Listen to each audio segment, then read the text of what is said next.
Good evening, mi gente.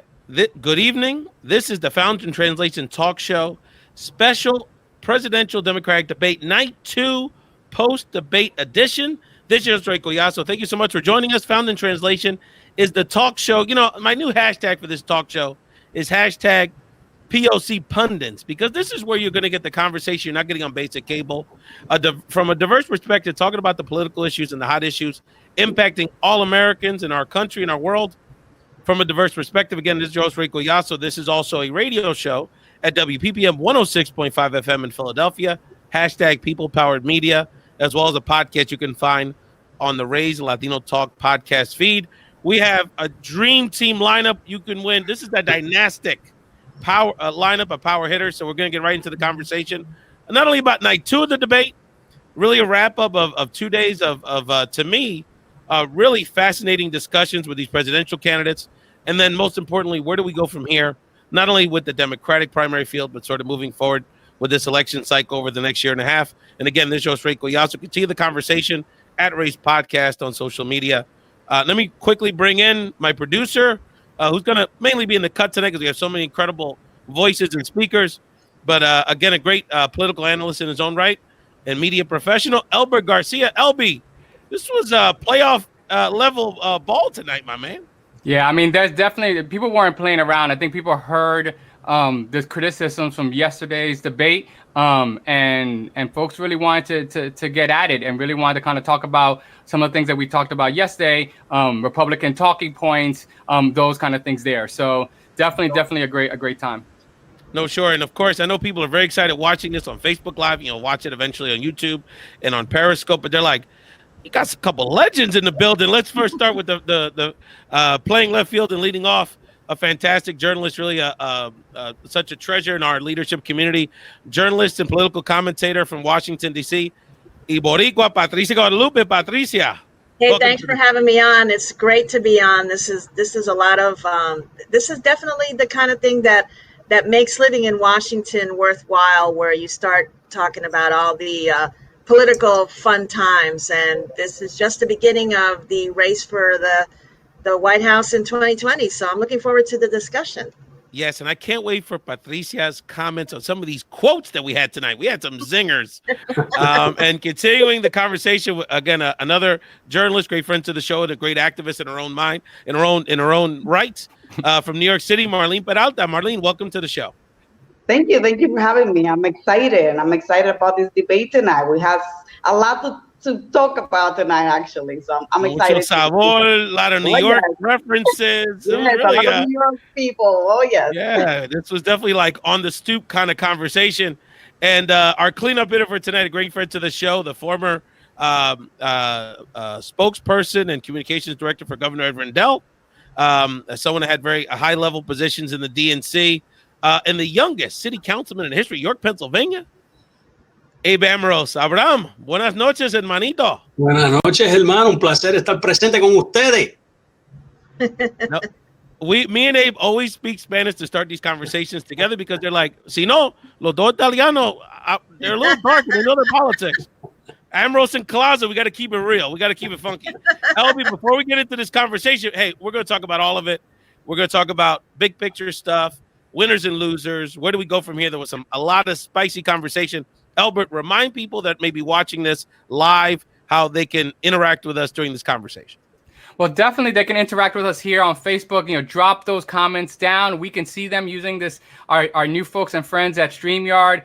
We can see your comments as you drop them along. Send us your questions. Drop down your comments, and we'll be able to put them on air. And hey, if you want to get on screen, if you want to tussle with all these POC pundits over here, make sure to also we'll drop the link down. We'll drop the link down so you can also join us also on screen. Say your 2 cents in, and remember, have that webcam ready because we want to see your face. It's all about visibility and representation. Oh, it's all about the interaction. We had Leo Peralta from Washington State chime in yesterday. We're going to have some special guests.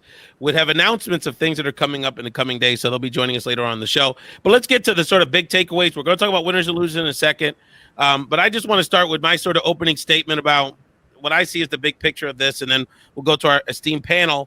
Yesterday was interesting because yesterday was very much a ideological discussion. And what I saw today was really a discussion that revolved around a theory of the case, an indictment, whatever the sort of putting on trial was of not only Vice President Joe Biden's resume and track record, particularly around the areas of civil rights, but on some level, and they did it very subtly, but very repeatedly, an indictment on some level on Obama's administration in 10 years, really in those areas. And so it's interesting how the trajectory of where the Democratic Party and the Democratic energy is just in 3 years from that era. So let's start with you, Patricia. I don't know if you have some thoughts about the big takeaway.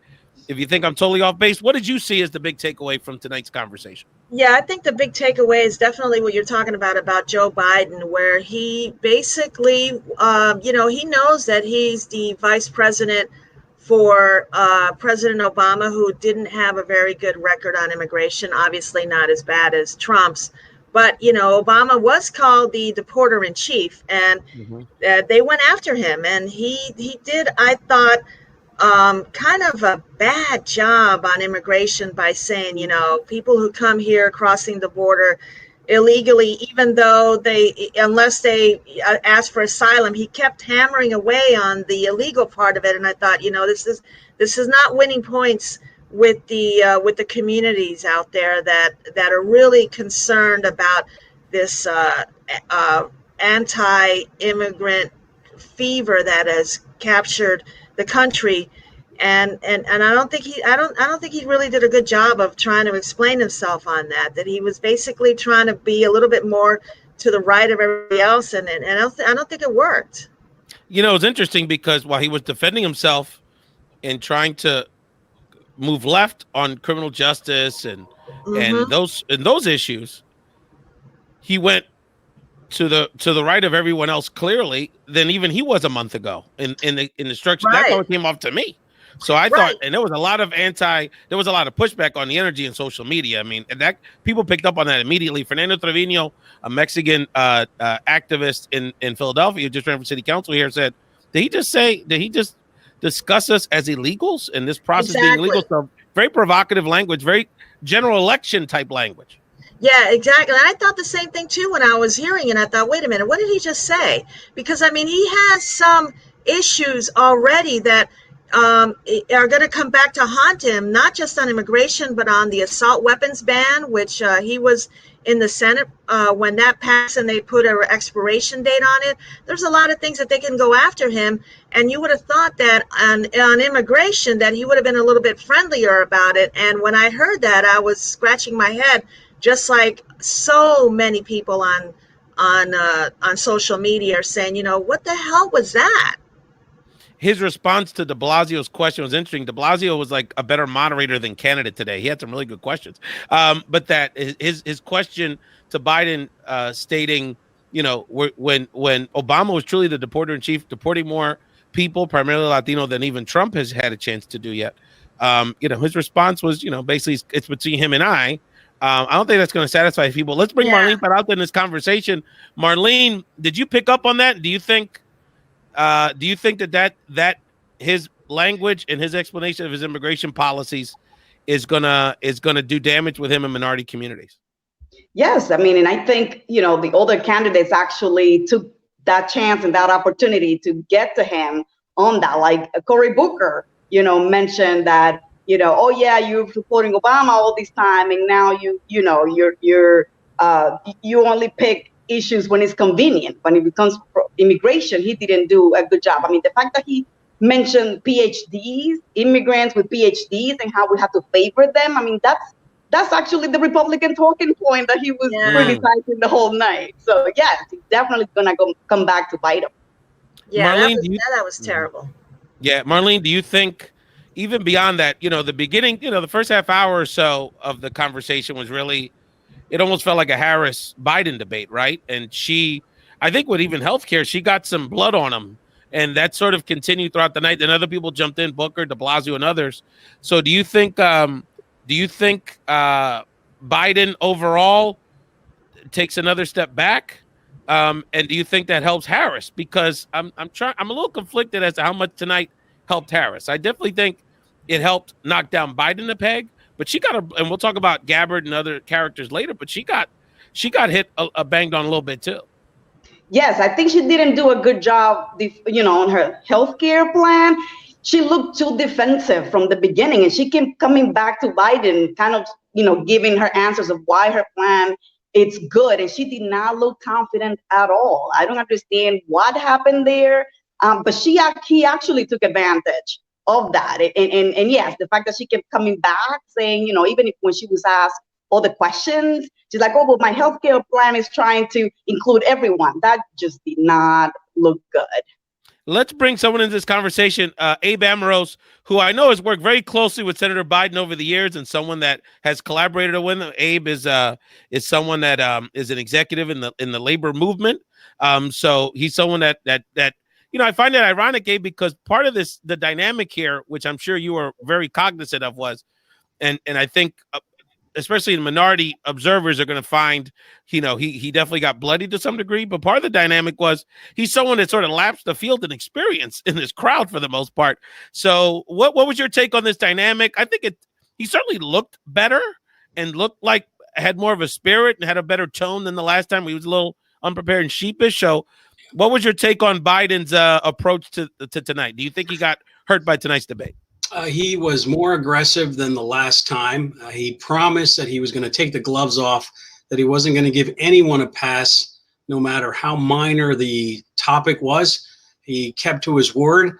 I do believe that the immigration answer was weak. He could have done a lot better, but we also have to keep in mind that it is July 31st of 2019. We still have a lot of ball game left. We're in the second inning of a 9-inning ball game here. And I think it's important to keep that in mind. He's still the front runner. I don't see any significant body blow to him that would really take him down in more than 2 or 3 points. I think that Harris had a strong overall performance, but she came across very weak on healthcare. And some of the congresspersons took her to task on her record as California Attorney General. And that made her look a little weak, took her off guard. She stumbled just a little bit. I do believe that Biden and Harris will continue to receive a tremendous amount of support. I also think that Castro did a good job.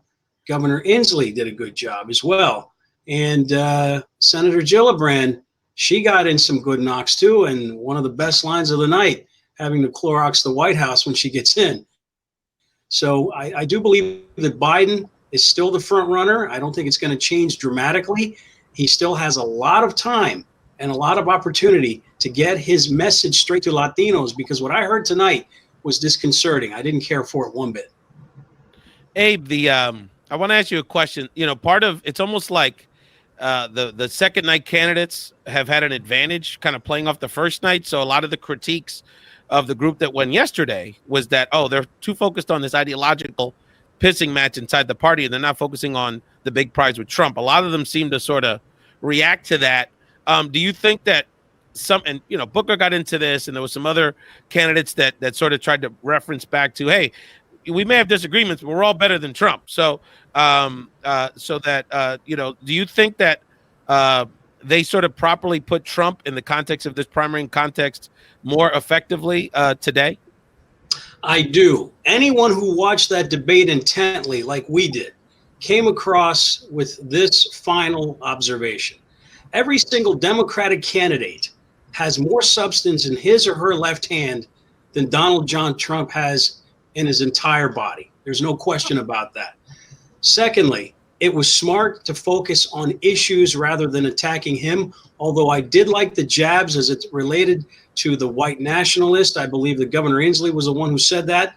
And I do believe that as it related to diversity, the candidates were strong as well. I like some of the answers that came out. I even like Kristen Gillibrand's answer about being a white woman and talking about white privilege, and her son can walk any street in a hoodie and a bag of M&Ms, and his whiteness is what protects him. I think that was very powerful as well. I do believe that Donald Trump is not going to be happy with the headlines in tomorrow's newspapers attacking him and his failed policy. So overall, I think it was a strong performance by all the candidates, some better than others. And the zingers got in. They did have an advantage over the first group simply because they had 24 hours more to process things and learn from other mistakes. But overall, I think we still have to put it in perspective and realize that today is July 31st, 2019, second inning of a 9-inning ball game. But it's still important to talk about these issues because there are a lot of kinks that need to be worked out. And again, I'm going to go back to the weak answers from the Biden camp regarding immigration.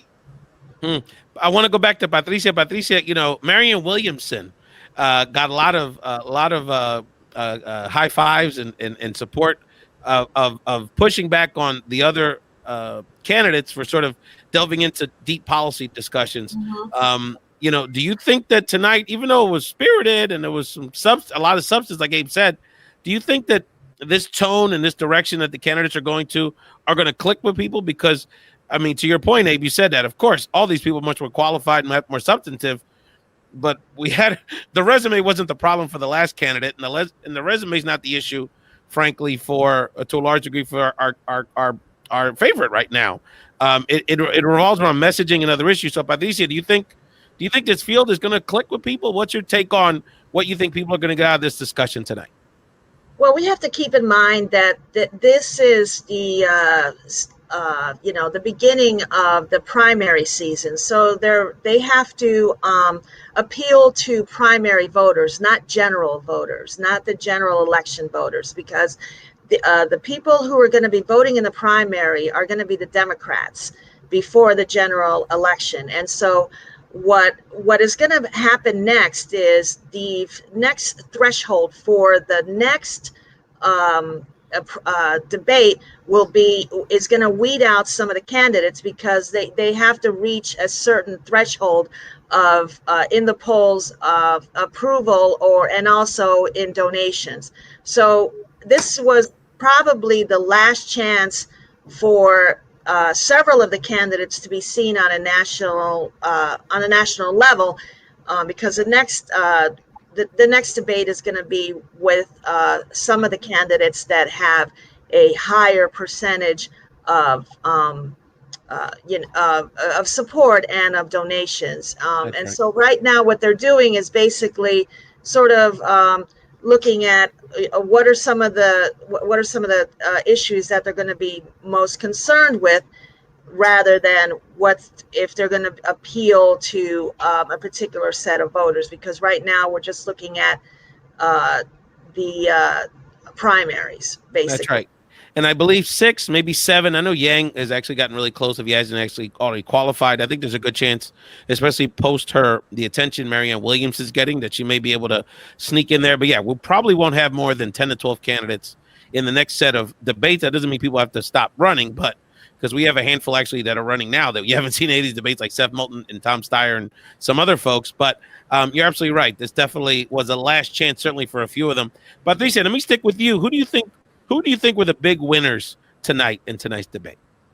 Well, I think Julian Castro did a very good job of explaining himself on on immigration, on law enforcement.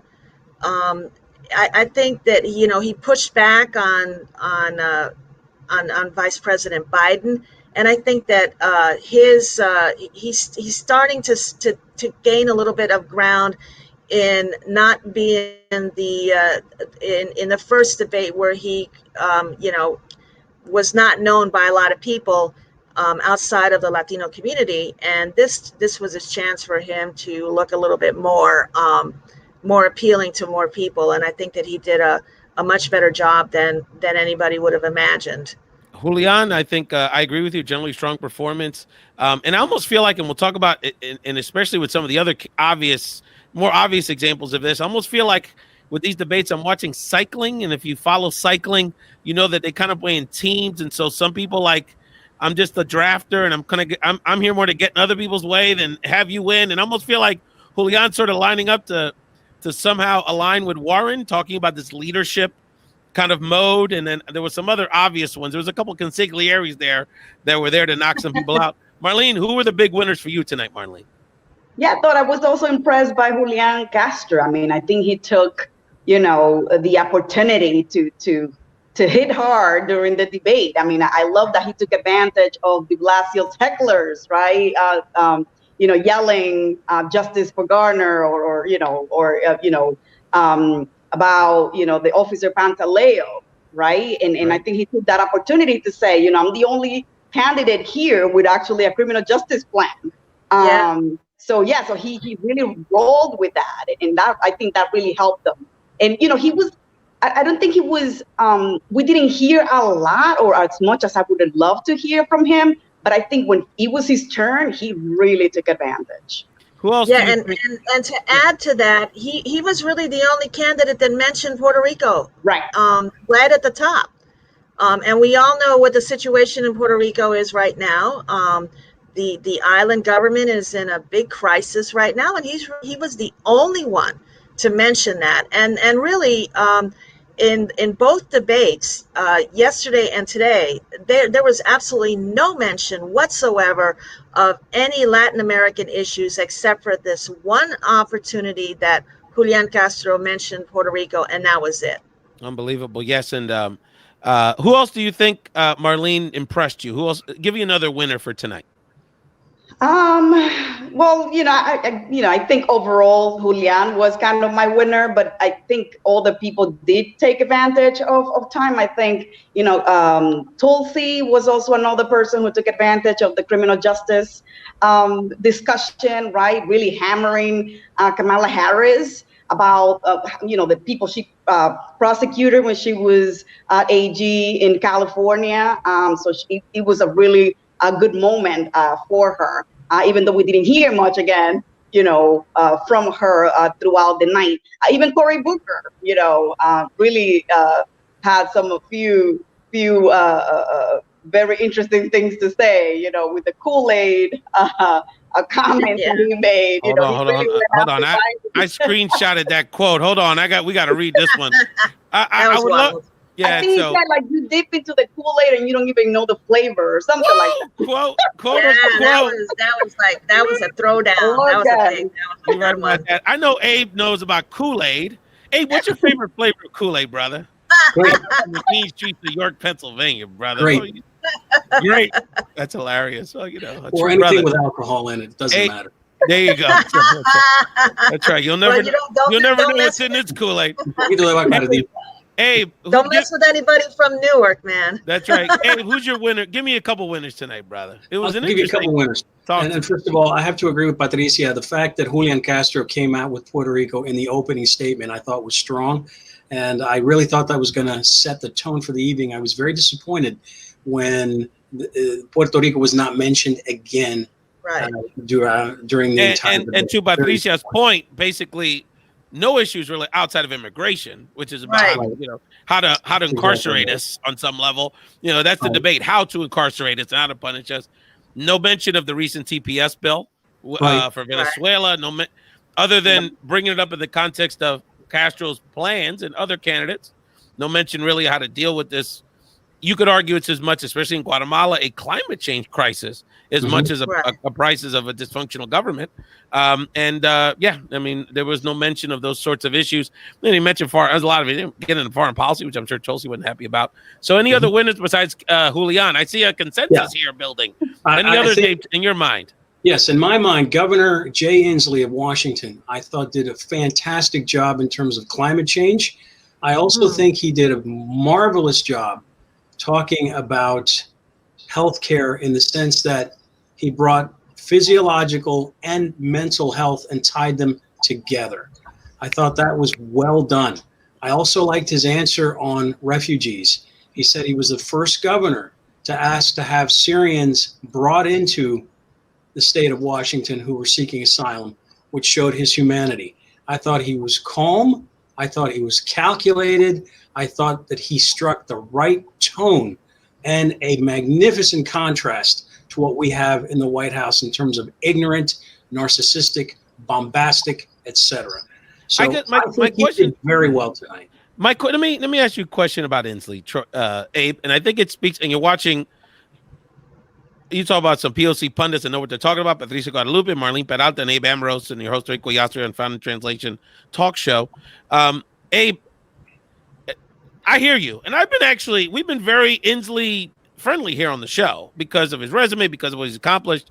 Very well-rounded, not just the climate change stuff, but Medicaid expansion. He's been really good on immigration issues and refugee issues up in Washington State. But, I guess I go back to, like, what are we looking for here? Because there's all kind of qualifications. There's all kind of resumes, including, of course, the guy with the longest one is Biden. And we're going to spend half the show banging on him, right? So I guess my question to you is, if he did a good job, he's got a good resume, he's probably not going anywhere. So my question to you is, what are the people watching, and ultimately, what are the voters looking for? Is it who can beat this guy? Is it someone that excites them? Is it a progressive change message? I think that's really the key for people like Inslee and other competent people that aren't getting any traction, very little traction in this election. The answer to all your questions is yes. They want all three. People are thirsty right now for a change. They're so thirsty right now that they would drink sand rather than have 4 more years of the bozo in charge right now. We have to be very clear about that. And the American people are not idiots either.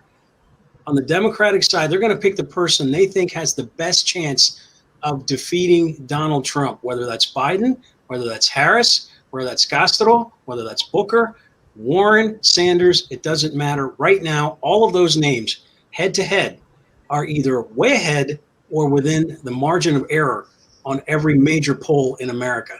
People want change. They've had it. They've had it up to here with this guy because he has become nothing more than a national disgrace and an international embarrassment. So do you think that Biden's lead at this point is a function of name notoriety? Because the argument's been for the last few months, well, it's kind of like the combination of the Obama legacy and someone that has sort of the gravitas to step up to the bully. Mm-hmm. But what I'm hearing from you is that, well, we would all be happy with a lot of them. And maybe this is a function of, maybe Biden should be concerned by that. Because if this is a function of who knows, popularity contest, the more people get to know these candidates, that to me, Biden becomes more and more dangerous for Biden. Well, Biden's winning the popularity contest, Ralph, right now, simply because he's a known commodity. He's been around for quite some time. He's run for president twice before. He puts his foot in his mouth sometimes, which endears him to some people. And the gloves aren't even off yet. I mean, he hasn't even begun to scratch the surface in terms of challenging Donald Trump. Because I have to tell you, at the end of the day, he's going to scrap with Donald J. If he has to scrap, he's going to scrap. But Bobby, he's got to get there, dog. He's got to get. He got a long way to go for that. Well, he's got a long way to go. Marlene, my point is, don't mess with Joe and don't count him out because he still has quite a lot of pop in those old boxing gloves of his. And he showed some fire today. He could have been a lot worse for him. There's no question about it. Marlene, before we get into losers, give me another big picture thought you have about the debate. Do you think it's going to help move the debate? The last 2 days, give me some other big picture thoughts you're thinking as you've watched the last few days. Yes, I think, I really enjoy, I think Patricia said in the beginning that, it was really focused on issues, right? Because aside from who can be the strongest candidates against Trump, we also, need to look out for who's competent enough, right? So who can really lead this nation? And I think, focusing a lot on issues, right, really gave us a taste of the style of each of the candidates. So I really like that it was based on real issues. And going back to the governor of Washington, yes, I was also very impressed by him because he was very, he was very, he didn't look scripted. Like he was so calm when he was speaking, and he was actually talking about his own record in Washington State, about all the things that he accomplished. And it just happened that a lot of the things that he accomplished are, national issues as well. So I think he has an advantage, in that sense. I'm looking forward to hearing more from all of them. So Marlene, yes, Patricia, jump in. I'm sorry. Jump in. I think that one of the things that this brings to the forefront is that for some of the candidates that are not going to make it to the end, because obviously only one will, this gives them a chance to bring in a lot of the issues that people are talking about that that they know that they want the Democratic Party to focus on, such as climate change and other issues that are not as prominent as immigration, for instance. So this gives a chance for those candidates that are running that are not going to make it to the end to stick their issues into the party platform and say, we need to talk about this. You know, to that point, and I noticed that toward the end, especially, it came to focus for me because you had Inslee, obviously, you know, his climate change is sort of, you know, his issue. Bennett, I thought one of his best moments in his whole campaign was toward the end of the debate when he brought up the issue of education and education equity, right? Yes. And so, and in the context of relating to criminal justice and poverty and those kind of things. And then similarly, you know, Yang, you know, bringing up universal basic income, but I think what he's trying to bring to this conversation is a new way of thinking about policy. And so, you know, even looking at sort of emotional issues that are very hot button, like race and criminal justice and other issues, like from just a different approach, a scientific approach. So I think you're absolutely right about that. Patricia, to that point, you know, there was a couple consiglieres in the audience today. There was some people that I almost felt, even though I think Congresswoman Gabbard had some moments, but her best moments were really sort of being the pit bull for Biden against Harris. And then I think at times you had, whether it was, and I think de Blasio had some moments, you know, being the pit bull, you know, for some whoever is attacking Biden, and Booker jumped in on that, and Castro jumped in on that. So what did you think about dynamic with some of these second or third tier candidates trying to, you know, well, it's like the 12th round of the fight and I'm losing the scorecards. If I'm not going to win, at least I'm going to take the big dog down. Well, that's exactly it. You know, they know that they have nothing to lose. So they're like, let me just go for it. I mean, people in New York don't even, you know, a majority of people in New York are not happy with de Blasio as mayor. Yeah. So already that's an issue for him and a problem for him. And he decided to run for president. And he's polling very low. So it doesn't look like he's going to get it. I mean, you know, we don't have to bet on that. But he and the other folks are saying, you know, I have nothing to lose, so let me just go for it, and let me just get in there and sort of, you know, be like the little chihuahua that is biting at the ankles of the big dogs, you know. Well, Tulsi wants to be Biden's vice president. I think that's her, or Secretary of State. That's her angle. Marlene. Well, that's why she had that her very diplomatic opening statement talking about, you know, her record in the military and how we have to bring dignity back into the office, and nobody can disagree with that, obviously. So the progressive Nikki Haley, and Tulsi Gabbard. Marlene, we keep talking about your mayor. Talk to me about de Blasio. Only a New Yorker can sum up this whole situation. He loves to be the flamethrower. He loves to throw the chair. It's like wrestling. He loves to come from the top rope. You know, so talk to us. Give me your analysis of your esteemed mayor's performance. Right. So he was very smart at, you know, using immigration to attack Biden, because immigration is actually one of the areas that he's done really well in New York City. Right. No one is going to attack Mayor de Blasio on immigration. I mean, that's a fact. So I think it was a good move for him to be like a moderator, like you said in the beginning, right, of asking Biden. And Biden didn't do a good job answering either. So I think that was a cool moment to, you know, to remember. The one thing, though, that it came back to Biden, right, that the criminal justice, right, the fact that Eric Garner's case in New York, and that he had hecklers pretty much asking for justice for Eric Garner, right? He was, you know, I think he was on the defensive there. He had to say, yes, we are going to, you know, get justice for Eric Garner, but that's actually not what's happening, right? So I think he was in deep trouble in that sense. So he needed to make noise on something that he was strong on, and immigration was obviously his way out. I tell you, it felt like it was Brooklyn because of that, you know, those hecklers with not just the vibe, but also like bringing up these New York, you know, they're national issues, but on very much local perspective, right? Marlene, give me the biggest loser for you tonight. Give me a loser. Who do you think really didn't shine, in your opinion, Marlene? I don't know. I mean, I think they all had few things to share, but I think Andrew Yang, I mean, using race all the time, saying that he would be better than Trump because he's an Asian and knows math. Like, oh, that was a little too much. I It mean, got a and laugh. It got a good reaction on social media. Yeah, I mean, yeah, it's a cute line, but it's not gonna get us anywhere. Like, hello. And and also fitting the stereotypes. I mean, you are a minority here and using that, like, You're no. Asian American, you're smart, you know something about them. I think I see. Yeah. I mean, he was really good with, in the economy side of it, because he's an entrepreneur, and I think he added, really good ideas. But then going back to, these silly comments, it doesn't really help him in that sense. Let me, and I don't know if y'all saw, because we were preparing for the show. Toward the end, he made a comment around climate change, basically saying, "Run to the hills." Like, he basically said, like, I'm going to help people. Like, I'm going to warn people they need to move to higher ground physically because of the oceans. So that was a little Marianne Williamson moment there.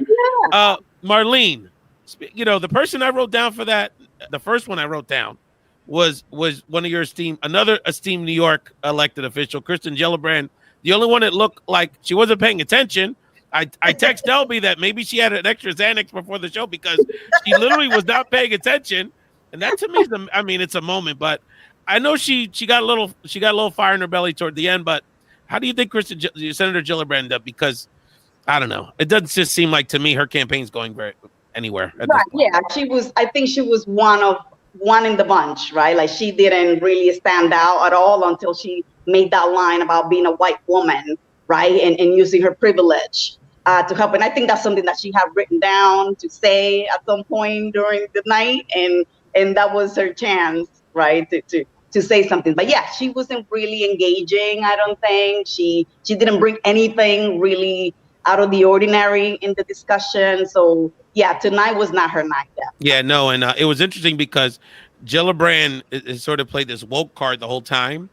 And Tulsi Gabbard came out of nowhere with all her wokeness as she was attacking Senator Harris. Patricia, who's your biggest loser? I know you got a couple losers up your sleeve, girl. Talk to me. I'm going to agree with Marlene and say, basically the same thing, especially with Yang and the whole thing of, my family has all of these patents and we should bring in people with PhDs. I mean, come on. That was so stereotypical. I thought, really? Come on.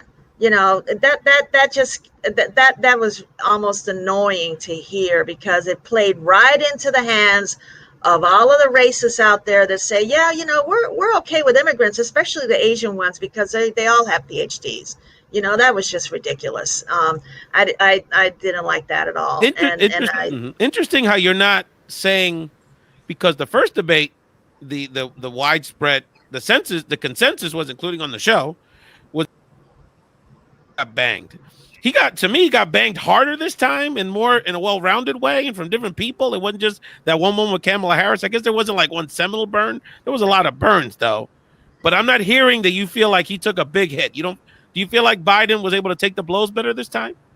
Yeah, I think so. I mean, he was obviously caught off guard in the first debate. And he even said, I was too polite. And to his people, he said, Kamala Harris is was friends with my late son, and they got along great. And I don't understand why she came after me. But, that's politics, and he should have known that. And I think that he was much better prepared this time around. And of course, we like has been said here, we can't rule him out, obviously, No. Because it's gonna get more and more important as we go along the process, and there's going to be a lot more preparation and more specific questions about policy. And and the guy's a veteran, obviously. I mean, he's run many campaigns, and so he knows what he's doing. Yeah, and it's interesting because it's like matchups and styles, because of our modern. It'll be interesting to see in terms of what could help Biden is if either the impeachment hearings evolve, or we just get more information, or people get more concerned about Russia co-opting our president. And so I think if when we call, because I mean Biden's resume laps this whole field combined in terms of his gravitas in foreign affairs. It just, for whatever reason, isn't like top priority now in our politics. So let's see how that evolves. But then also they haven't banged on everything yet. I don't think ever said the name Anita Hill yet. So there's a lot of things. No. There's more skeletons to pull out. No question about it. Before, Abe, we get to your biggest loser and the rest of the conversation here with our incredible panel, Patricia, Guadalupe, Marlene, Peralta, and Amoros. Elbert Garcia wanted to check in. Do we have any interaction or feedback from our friends on social media, or anything else you want to announce as it relates to people jumping on and contributing to this conversation? I think it's important for folks to know, if you want to jump onto the conversation, definitely drop. You've got a couple of folks on Facebook. Please drop your comments down in the Facebook comments thing so we can see that you're there. If you want to get on, you have to have a webcam. So I know that there was a couple of folks who try to get on. I know, Ricky, you're in the queue, but we can't connect you if you don't have a webcam. So if you don't, then drop a comment. Let us know what you're thinking so we can put it on screen. And again, we're on Facebook. And we'll be promoting these things also in some of our other places. Great conversation we're having here. So I think, again, it's a great conversation. Absolutely, and let's keep the interaction going. I did want to shout out a great mutual friend of many of us, Carolina Gonzalez, commented on Marlene Peralta's Facebook. I'm definitely more bored tonight, although Castro has scored some good points. So, Catalina, a lot of people are giving Julian Castro some love. Very interesting. Before we get to the panel, we have a very exciting announcement I wanted to share with people, that I'm going to be in San Diego this weekend. I feel like a bad stand-up comedian announcing this, but I got a gig. If you're in San Diego, a lot of our friends, especially in the Latino Leadership Network around the country, are going to San Diego or are going to be in Southern California for the annual Unidos US conference. And we're actually going to do a live episode of Found in the Translations talk show this Saturday. If you're in San Diego, starting at 5 o'clock at the Por Vida Coffee Cafe, located at 2146 Logan Avenue. We're going to do the show with commentator and podcaster Margot Porras, who works at the PBS affiliate in San Diego and has her own podcast called Books versus Movies. Patricia, you would really like her podcast because she compares the book version of the book version to a movie version, and that's her podcast. So Margot Porras is going to join us. For our sports fans who have followed my podcast journey over the years, the Cuban Lion, Nisam Leon, is coming down from LA. So we're going to have many special guests. So if you're coming to the UNOS conference, you're hanging out in San Diego, catch me at the Por Vida Cafe, 5 o'clock Saturday at 2146 Logan Avenue. Abe, any losers you want to call out, brother? Well, I think losers is too strong a word. I don't want to be disagreeable. You're such a good Christian man, bro. Who needs? Let's ask it this way, because you're so polite. Who should just step away? Who should? All right, in alphabetical order. Alphabetical order. I'm going to throw it to you straight, bro. Okay. In alphabetical order: Bennett, De Blasio. Interesting. Gillibrand. Oh, okay. So let's start with Bennett, because I thought, and I know you were following close attention to him. I may have a different take on why Bennett may not last, but I thought Bennett had some moments today. That wasn't the name that came to mind. Why do you think Bennett? Is it just viability at this point because he's kind of so behind, or do you think he just didn't show much today? Not only is he so far behind, but he did not provide a contrast. He did not have good quips. He didn't rehearse as well as some of the others, I thought. I thought that some of his answers were very bland, very generic, not specific at all. And I don't know. I just don't think he had a very good performance. As far as De Blasio, I don't think De Blasio just has what it takes. I think this is a distraction for him. I think it's something to do. I think that he's looking at being rewarded in some way, shape, or form somewhere. I don't know. And Gillibrand, with the exception of the Clorox comment, and with the exception of the way she addressed the issue of race, I don't think she looked very strong at all either. Now, Tulsi Gabbard was quite interesting. She did have a few good comments. I don't think she's going to last because she's not able to raise money. However, I think she's going to be around long enough that there will be a question mark. And when she was giving her opening statement, I was thinking she would make an excellent addition to the Veterans Administration. I thought maybe that's the post that she was looking at in terms of interest. I mean, she's young and she's only 38 years old. She has a very bright future ahead of her, no doubt about it. Very articulate, hardworking, well-respected, admired. Those are the kinds of qualities you want in a congressperson. No, and she showed a little more you know, she has an interesting personality because, you know, one time, you know, you see her as like this kind of hipster surfer. Yeah. Then the other day at her first debate, she was very stiff, very militaristic, and today she got a little woke. She looked better. She had more energy. It was interesting. So we have a question from Ricky. How do you know? Let me ask you this question, Patricia. How do you know who is fluff or who's useful at this point in the race? So many choices. Thank you, Ricky. Patricia, how are you navigating that question as you watch these debates? Well, you have to look at seriously. You have to look at what their answers are, and you know, you can tell by some of them that they're looking at basically just talking points, and or just basically attacking others without really having any sort of answer to their attack. So you have to look at what are they answering, how are they answering, and if the question that they're asked is basically a deflection, you know, yes, that's really interesting that you say that, but let's talk about this other thing, then you can tell. And right now, a lot of it is, you know, this is like Ava said, and like we've said since the beginning, this is really just the very beginning of this. So there is going to be a lot of fluff and a lot of, you know, things that are not that substantial in the beginning. But you see, okay, you know, and then you could look at it in the kind of in the comical side and say, well, de Blasio, you know, he eats pizza with a fork, so that's not good. And he goes to the gym. He gets up at 9:45 to go to the gym. People see him there at what? He's got 10-15 Pilates. Right? Like I see Marlene. Yeah, I mean, come on, that, you know, and then by he that goes on time, a 2-hour lunch. Yeah, that's too late to go to the gym in New York. Come on, please. And then you know, Yang is like, you know, buy a tie. You know, come on, man. You're running for president. You know.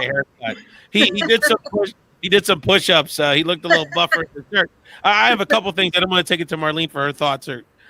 Is that I want to say on the Bennett piece, Abe, you know, if we had that, my biggest issue with Bennett is I don't think he's physically up for this. And I say that like really con cariño. You know, he's a good guy. I really appreciate the fact he brought up education. I get very frustrated when the lack of conversation around education in our national conversations. And obviously the boss, our education secretary, is a total disaster. But, you know, I think a lot of what you're pointing to me speaks to the fact he's still recovering. I believe he had some sort of cancer. And, you know, he's just not 100% to me physically. And to me, that's, you know, I mean, I almost feel sorry for him in that sense.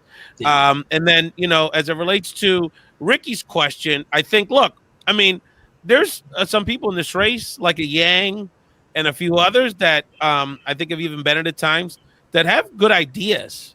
And so I think the thing you have to look at is, you know, a lot of them are going to have ideas, or a lot of them are going to have good policy people, but who's got the leadership to do this? And I think that's going back to two of the people that have gotten favorable reviews by us and by most people watching these debates from a progressive perspective are Warren and Castro, and really kind of not only arguing the ideas and the policies, which they're both doing, and Julian's been really strong on the policy stuff. The first one to bring up anything related to Native Americans recently. We didn't even get into that today, right? Mm-hmm. But that he's also making an argument. It's about leadership. Yeah.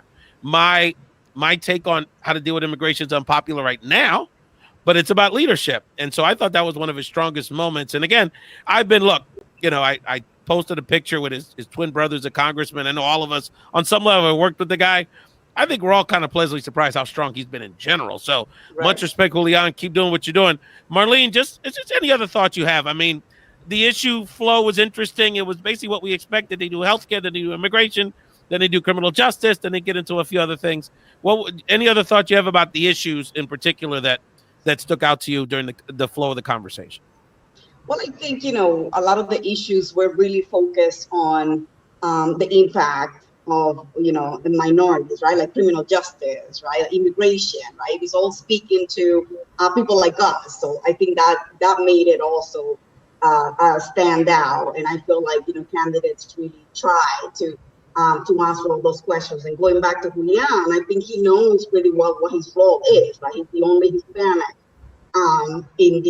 in the group, so he really needs to stand out for something, and he's proving that he's paying attention to every single, you know, ethnic group that has been left out or that has been targeted by the current administration. And I think that's a really good, you know, strategy for him. I don't know if the fact that he's Hispanic may play against them, given all the issues, the racial issues that we're going through right now. But I think he's using his role and his ethnic background really well. Going back to Congresswoman Tulsi Gabbard, I think she, I love that she wore this white outfit. Like she really stand out of all that. She could have worn that on. Right? She could have worn that at a club in the Heights. That outfit Yeah, on a summer night. Really, I mean, She could have taken it to the club with far. that outfit in the white. But I think she deserves at least a post in like a cabinet position, because she's the real package if you're thinking about it. I mean, she's a woman, right? And she was in the military, which kind of can attract a lot of those groups that any candidate would want to get at. I mean, it's unfortunate that she hasn't been successful at getting the money that it takes to get ahead. But I think she is, the real package, and she's very smart. And I hope she really, gets far. So I'm glad that she wore that white outfit. Correction. That would have been she would have been like the girlfriend that goes to the destination wedding. So you don't want to overstep the bride. No. You're not in the wedding party, but you wear like something a little more conservative. So she wore that in Aruba 2016 for her girlfriend's right. For And her that the wedding. governor of Washington needs to also be like the EPA. The head of the EPA, since he brought that's up what he's climate applying for. as the to main me, issue, so. right? No question about it. We haven't, and I know I want to see if who we haven't brought up here. Someone that I think generally is going to get good reviews. Got into some fights and tried to bring a unifying message to this. Senator Cory Booker. Let me go back to you, Marlene. Let's go around quickly to everybody. We haven't talked about him, and I'm wondering why, because he definitely had was a part of some memorable interactions. So let's start with Marlene, and then we'll go around the horn. Marlene, what do you think about Senator Booker's performance? Trying to bring everyone together, trying to be unifying. Then the glove came off in the second hour. Right. I mean, I would expected more from him, and yeah, I didn't really see that. And I think Biden really hammered him with the criminal justice, saying, "Oh, you hired Giuliani's crew when you were mayor of New York." Was I such a think that was context of this that's conversation really gonna today, stick wasn't around. Oh yeah. Yeah. So I think Biden really used that moment, and I don't think he defended himself well in that sense either. Hey, and you're again, shaking your because head, the brother. fact that he didn't stand out throughout the night, and then this guy mentions Giuliani and his actual administration as a mayor of Newark. Like, I don't know. Something happened to him tonight. Before I go to Abe on this, he defended himself. I thought Julian defended himself better when Biden tiró una indirecta. Well, you were in the room and you didn't say nothing. Then Booker did in a similar, attack. So, Margot Porras mentions, who's going to be my special guest host in San Diego Saturday. Appreciated that Booker brought up the unprecedented suppression of the black vote in the last 8 years. Margot, you should try to jump on before we get off here, so we can hear from you. But that's a really good point. No, obviously Booker's got brings definitely some substance to the conversation. The question is, what's he doing to really inspire that confidence in him? He's certainly a talented guy. Abe, talk to me. You're shaking your head about Booker's performance tonight, brother. Yeah, I was agreeing. With Marlene. Look, he did a very poor job in terms of addressing that issue. And when you are accused of hiring Rudy Giuliani's stooge for anything, and you don't have a good I like that. I love the terminology, man. That's a real problem. I mean, that's a problem. So I guess what I want to say about Booker is he's doing everything possible to get out of single-digit polling, which is a real issue for him. Mm-hmm. However, it was very prophetic that Joe Biden put his hand on Cory Booker and said, "When you're president." So Cory has a lot of years, a lot of talent, a lot of friends, a lot of backing. That could be prophetic, not in 2020, but sometime beyond, because he's still a young man. He has a terrific position as United States Senator. He's not going to go anywhere. I think that running for the presidency is actually going to strengthen his cachet as a United States Senator. So I see a very bright future for him. But in terms of an answer, I think he really blew it. So to that point, and I've said this on previous episodes, and I've had, for full disclosure, I've been part of private meetings with Senator Booker on this topic, and his point to his polling status and his place in the race is the point you made earlier, Abe, is it's early. And one of the dynamics that we're not seeing in these debates, and we're not going to see until the results come in, frankly, is the strength of field organizations. And one of the things that he's arguing to donors, to leaders, is that, you may not see it in the polls, but I'm getting as warm a response as anyone in Iowa and some of these early states. I was just with some of his staff. I know he's got a fairly good operation in Nevada as well. We'll see when the caucus comes if that's really happening. Abe, really quickly on that point, do you think Booker's message, or his big message around we have to unify, we have to love, we have to be all unified against Trump, do you think that resonated at all? That's a good question. I resonated with people like us, people of color, Latinos, African Americans. It's going to resonate with women. It's going to resonate with people who have disabilities. It's going to resonate with those who feel forgotten, left out, taken for granted. But Abe, we're the mad ones. We're the ones that want to, storm the Bastille here. Right. So he's talking about unity, and we're literally under attack. So do you think that is going to resonate with our community? It's resonating with our community. I just don't know if it's going to resonate with those states where the difference is going to be made in the Midwest. I mean, let's be honest. Jersey's going to go blue again. New York is going to go blue again. I can guarantee you Pennsylvania is going to go blue this time around. Your lips to God's ears, my friend. We have to do a really good message of not just unifying our base, but bringing other people along. And one of the things we have not discussed is how independents are going to make the difference in 2020. Trump won independence last time. In the state of Michigan, he won by 16 points. In Pennsylvania, he won. Today, he is down by 13 points with independents in Pennsylvania. But nobody's talking about that because it's not glamorous, it's not sexy, and it's not wrapped around racist comments. But independents are going to make a huge difference in 2020. Trump is hemorrhaging badly with independents. He's hemorrhaging badly with young voters as well. Mm-hmm. And those two factors, I think, are going to bode well for whoever the Democratic nominee is going to be. But it's very early. But I do believe that we need to continue with a message of unity and hope. And if you listened to the opening statements, 5 people in a row used the word hope in their opening statement.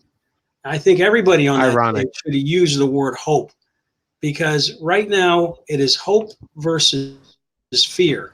And I think that message has to resonate at some point. Well, that's interesting, because one of the things that I'm concerned about, talking to just folks in the neighborhood, frankly, is there is a growing sense, at least especially in the minority communities that I'm engaging in, a sense of hopelessness, like this, this guy's going to win again. This guy's going to win again. We don't trust white people. They're all going to backstab us at the end like they did the last time. He's going to win again. They're going to cheat. So that I think addressing that and addressing it in the context of, sort of democratic reforms and sort of protecting our vote and voter suppression, I think it's very important. I want to go to you, Patricia, as we start wrapping this up, because the quote of the night, you can argue, happened before the debate started, when after they introduced Senator Harris and she embraced, or she shook the hand of Vice President Biden, he whispers to her, quote, "Go easy on me, kid." And that's quintessential Biden, right? Like disarming people. But, to do that to not only your main competitor, but a woman of color 20 years your junior is in 2019 could be a provocative strategy. Well, but that's just Biden. I mean, he can't help himself, and that's just the way that he is. And, compared to what is coming out of the White House, that's nothing. I mean, that's actually kind of a funny thing to say. Yeah. And, and if it's not nothing for people that women that may want to support Harris or wondering if Biden's the right person for the Democratic Party in 2019. Well, yeah, but I think what the Democratic Party is looking at is that there's one person that's going to emerge out of all of these debates, and that one person is going to have to defeat President Trump. That's all that they need to look at. And so the thing that the Democrats need to do is focus on turnout. make sure that that people turn out to vote, especially among the in the communities of color, because we have a very pathetic percentage of people that actually turn out on election day, and we saw that in what happened in 2016 with the Democratic candidate thinking, it's in the bag, so I don't need to go to Michigan, I don't need to go to Ohio, I don't need to go to Pennsylvania. And those are actually states where there is a growing Latino community. And those are places that they need to be in. I mean, that was the whole reason to have the debate in Detroit for these past couple of days. It wasn't because they wanted to go to a ball game or, hang out there. It's because Michigan is in play. And so is Pennsylvania, and so is Ohio, and all of that whole swatch in the Southeast and the Midwest. And when you look at comments like what Biden told Kamala Harris, in the that's basically looking at, you're not looking at the forest for the trees. And so that's quintessential Biden. And I mean, I'm not trying to be dismissive or anything, but the big picture is, what's going to get people to go out and vote, because we have somebody in the White House who's in there even after he said that he was going to grab women by their private parts, and that he could, shoot somebody on Fifth Avenue, nothing's going to happen, and there was no collusion and no obstruction, all the crazy things that he says about Baltimore and S whole countries in Africa, and he's still there. So what the Democratic Party has to do is basically make sure that people go out and vote, even, and get away from this negativity of, well, he's going to win. Well, that may happen, obviously, but if you sit home and don't vote, then you can definitely be assured that it has a higher possibility of happening. Absolutely. Patricia, let's see, Margot Porras has another question. Thoughts about Gillibrand's remark that she would be the candidate that could talk to the 53% of white women who voted for Trump. We have discussed that. Marlene, I don't know if you have any thoughts about the senator's comment. That was sort of the highlight of the night from many of our perspectives on her performance. Right. Yeah, I think that, as we said before, that was her shining moment, right? And it was a different perspective, and I think that helped her get noticed. But other than that, I don't think she went beyond saying anything policy wise that would be of impact for tonight. That's right. Yeah, and I would add that particular comment made me think, oh, isn't that nice? Right. I mean, yeah. It was almost like, yeah, okay, here's Westchester County, Scarsdale coming in and saying, white woman splaining, yeah, You're right. Yeah, exactly. And I thought, that just came off as somebody who was like, yeah, I empathize and I feel for you, and oh my God, this is terrible. Let's see what we can do about it. That's what it sounded like. And I agree with Marlene that other than that, I don't think there was anything tremendously remarkable about what she said. Patricia, as we start wrapping this up, just any final thoughts about the debate? Where do we go from here? I guess it's kind of the big question. It doesn't seem like there was from the consensus of the panel, there doesn't seem to have been a moment that's going to fundamentally change the race. Biden was okay, but above water, and nobody else sort of shot into the stratosphere. So what do you see? August is a funky month because on one hand, it's kind of the slowest month in the calendar for everything. A lot of people just want to focus on getting to a beach and having a cold one than focusing on politics. But at the same time, it's do or die for about half the field, because they've got to get the fundraising and support thresholds by, I think it's Labor Day for the debate. The next debate's in Houston. So where do we go from here, Patricia? And as a journalist, what are you going to be following as it relates to the campaigns? Well, what I'm going to be following is what kind of fundraising are they going to be doing, and what do the polls say, because that's what's going to determine who is going to be in the next debate. And yes, August is a very slow month, and Congress is in recess until after Labor Day. But you better believe there are people really busy, not just on the campaign trail, but covering it all over the place and making sure to see who is it that's going to end up being in the next poll, in the next debate, rather. That these next few weeks are going to be very crucial for a lot of those candidates who are on that are on the fence as far as money is concerned and polling, because that's going to determine whether you're going to be in the next debate or not. So it's a slow month, but not when you're looking at the beginning of the primary season. Absolutely. Abe, after these 2 nights, we've had sort of the ideological, sort of the progressive versus moderate discussion.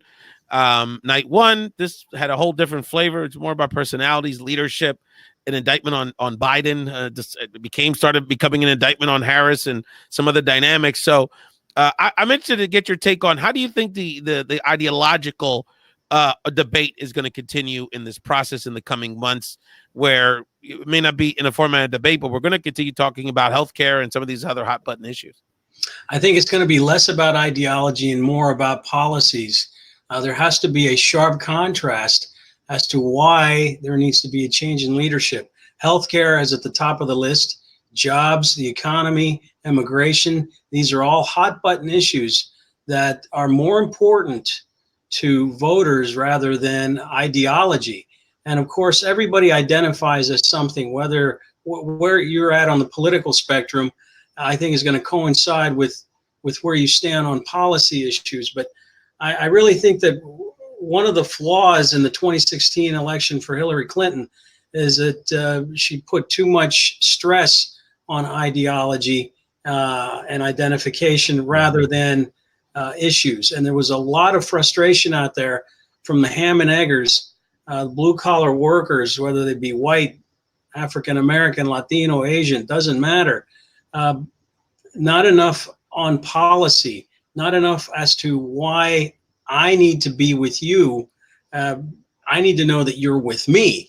And so I think you're going to see a lot of that hashed out.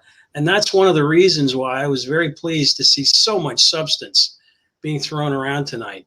And these candidates really stand above, head and shoulders above the current president right now in terms of substance and ways to discuss how their experience is going to benefit ordinary people. Quickly, Abe, what do you want to hear from these candidates? Thinking about particularly thinking about the economic piece. If we could talk about some of the economic stuff for a quick second, someone that understands the emerging Latino labor force, but understands sort of the traditional labor movement and the fact that, oftentimes Democrats, frankly, the labor movement, and I think about Yang trying to push us at least to think about this in another, the robot thing is, and automation is a very scary thing. So what do you want to hear? What do we need to do to really have a conversation that's going to energize working people as it relates to this Democratic primary? I think the Democrats need to keep hammering away at the following issues. Number one is equality, not just in the workplace, but in society. And getting the same thing at the same place at the same time should apply to everyone. I think that's number one. Number two, we need to really make sure that this generation has the ability to do better than the last generation.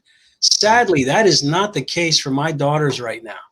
They're not looking at making more than mommy and poppy at this very moment. That needs to change. The previous generation could say that their children did better than they did. We're actually looking at the first generation that is not going to be able to say that. And so what I want for my grandchildren is for them to do better than my children. And we need to make sure that the next generation is better equipped to tackle the challenges, the problems, and to make sure that they value diversity and they have fundamental human respect, which is missing today from our debate. And sadly, it's being really generated from the top, and it's coming from the White House. We're going to have to dig out. We're going to have to dig out for the next 10 years what this guy has done in a little over 3.5. When I think about sort of the Democratic Party and this country and the kind, it's like an avatar for the kind of person we should be fighting for and honoring. I think about Marlene, and I think about this woman who's a journalist, small business owner, Dominicana, immigrant, woke, is everything we're supposed to be about and supposed to be honoring. So, Marlene, Yeah. help us with what you want to see, because what you want to see in the vision for this country that would energize you, to me, speaks volumes of what would energize voters to get out next year for the Democrats. Well, I think Democrats have to focus a lot more on the economy, on jobs, right? I think, and it goes back to also the equality that, you were just talking about. Because I think jobs is one of the issues that resonates with everyone, no matter the immigration status, no matter if you're born and raised here, right? And this is the topic that Trump is taking, right, to credit himself that he is improving the economy. So I think Democrats have a really good opportunity to show, you're making the economy great for the wealthy. What about, those union workers, like it was mentioned so many times between last night and tonight?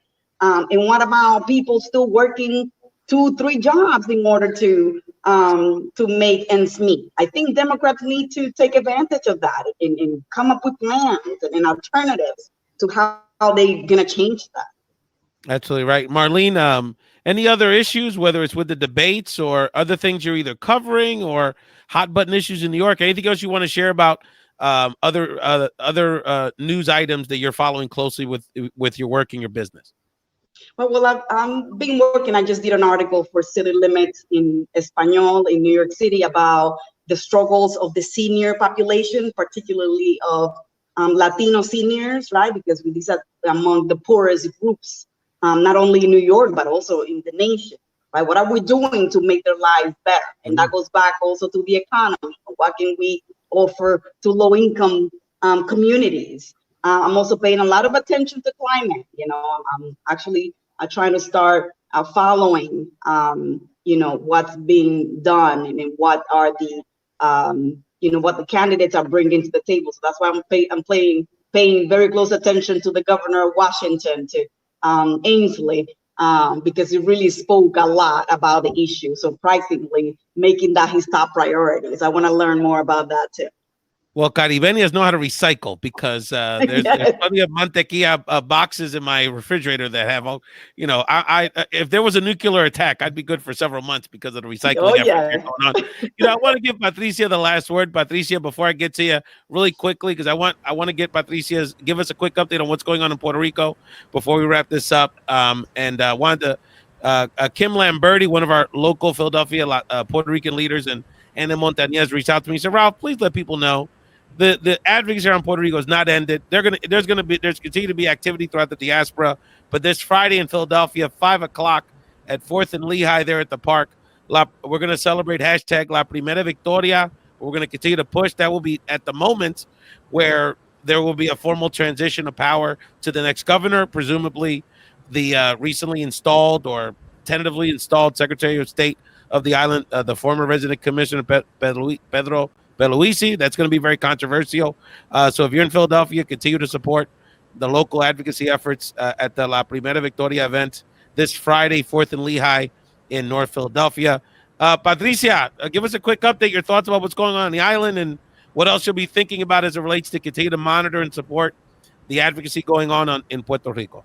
Well, like you said, the communities that live here in the mainland, they're going to continue to do their protesting just like they are in Puerto Rico, because the governor, the Ricky Rosselló, who's leaving as of 5:00 on Friday, that's why that time is so important, named like you said, the former resident commissioner, who is the non-voting member of Congress here in Washington D.C. for Puerto Rico, Pedro Pierluisi.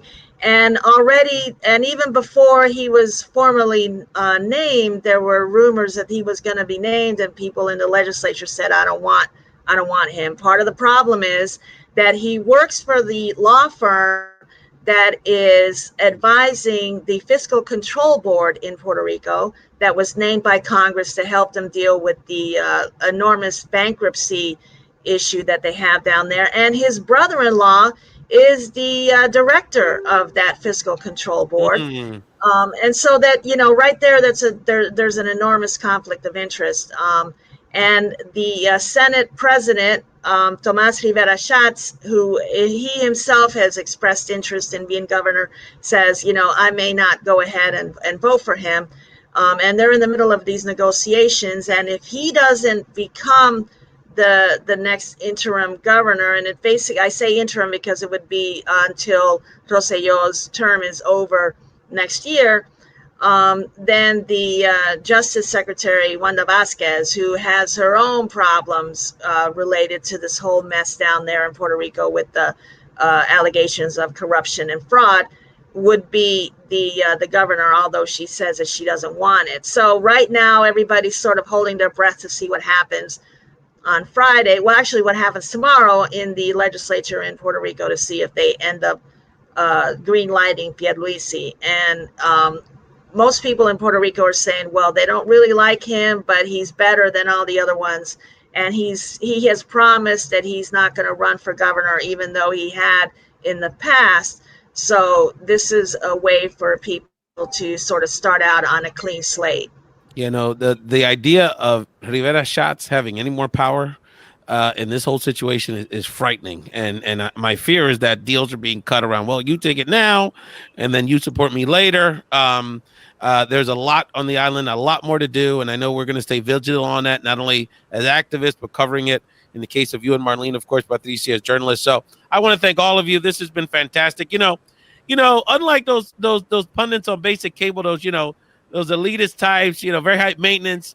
We don't need makeup artists. We look so good. We got all kind of color in our face. We don't need makeup artists.